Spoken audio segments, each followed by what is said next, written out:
Hi, I'm Carl with Apt, and this is the brand new GoPro HERO5 Black. We're really excited to see what kind of improvements they made to this camera over the 4, and today we're going to share as much as we can with you here in this video. So to start off, we're going to take a look at what comes packaged with the camera. So here you're going to get the camera itself, obviously, a nice frame with a mounting buckle here on the bottom.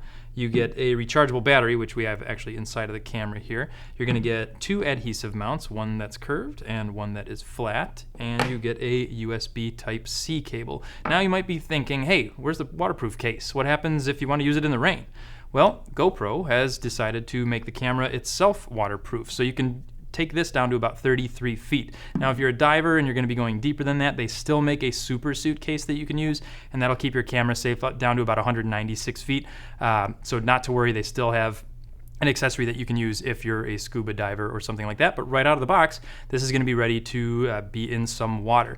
Now, let's touch on the battery here for a second. The battery that comes with this is different than the one that came with the Hero 4. So if you have some old Hero 4 batteries that you were looking to be able to use in the new one, not going to be able to do it, unfortunately. But most of the other accessories, the mounting buckle is the same, so a lot of the other accessories are going to work. So I think the changes they made to this new one really more than make up for having to buy new extra batteries. At least I hope they will. Now, moving on, let's take a look at some of the great new features of the camera. You'll see a lot of familiar features, but there's also some really cool new stuff that they added to this generation. Right off the bat, you get voice control, which is awesome. If you have the camera mounted somewhere that might not be easy to get to, it's going to be super easy. You can basically tell the camera to start recording, tell it to stop recording, and it works really well. It has a little bit of trouble picking it up if you're in a really loud environment, but if it's not super loud around you, it's going to do a great job picking up your voice and kind of starting and stopping as you want it to. You're also going to find video stabilization in the new generation, and it works really well and steadies the shots, but you do have to remember that it won't work when you're recording in 4K or at anything above 60 frames per second. Don't forget that. It crops the picture by about 10% too, so you're going to lose a little bit of what you're recording around the perimeter, so make sure the stuff you want to capture is more in the middle of the screen. Now next, they've added the location capture option, so that's a really cool feature too. This is going to use a built-in GPS sensor to capture your location from wherever you're recording, and that's going to be great if you're exploring a place you've never been and you want to make sure you don't forget the area, or if you categorize your pictures and your videos by location. This is going to make it much easier to keep everything organized as you want. Keep in mind though, if you don't have an extra battery, this will wear it down faster, so it's really best to have a backup battery if you're going to be using the GPS feature a lot, just because it does burn through the battery noticeably quicker than if it's turned off. Moving on, GoPro has made it super easy to not lose the footage you've just captured too by creating a way to automatically upload your videos and pictures into the cloud. This is a great feature because a lot of times if you're using these cameras, you're doing something that isn't necessarily as safe as, say, sitting on a couch and watching a rerun of Matlock. Now, if you're under 30 years old, you may not get that reference, but trust me, they provide you with a free 60-day trial on that, but after that, there's going to be a cost of $4.99 per month. I know, another subscription service, right? But if you use your camera a lot and value the footage that you've captured, this is a worthwhile thing to have. There are going to be some other benefits of storing your stuff in the cloud too. You can access them on your computer, you can access them on your phone, on your tablet, and it makes sharing all your pictures and your videos really easy. Next, the GoPro has added a couple of great new options for your still pictures.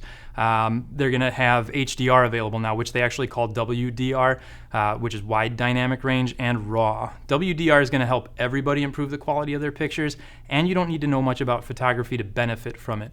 RAW, on the other hand, is really more for someone who's looking to get the most out of their pictures. Not only do the pictures take time to correct, but you also need to have separate software to take advantage of that feature, but at least it's there for anyone who might want to use it.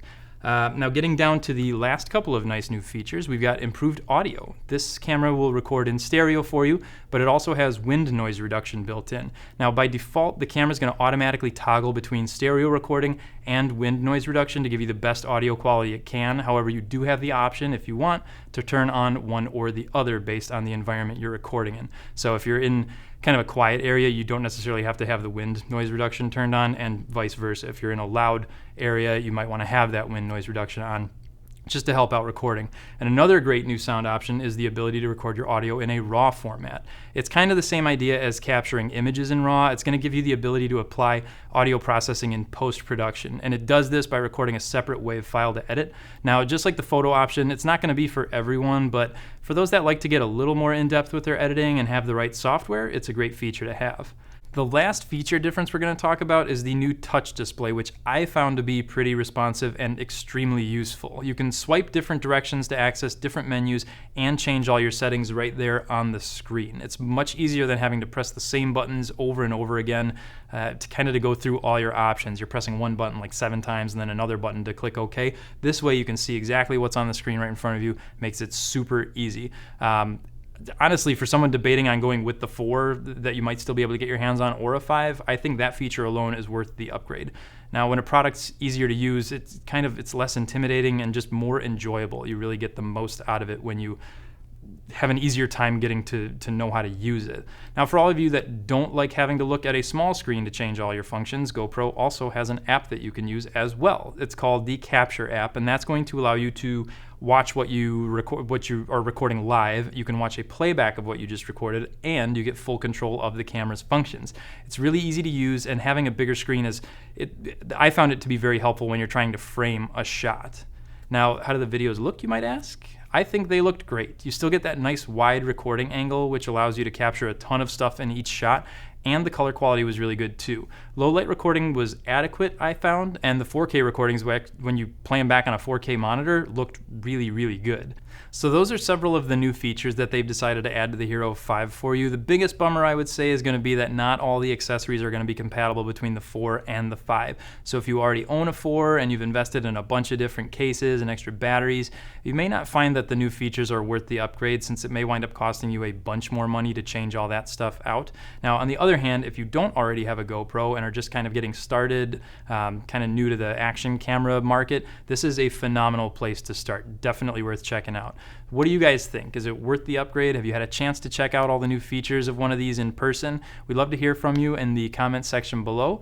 If you're looking for more details, or if you wanted to place an order, make sure to click on the link in the description below. As always, we appreciate you watching our videos, and remember to like and subscribe to our YouTube channel to see what we've got next.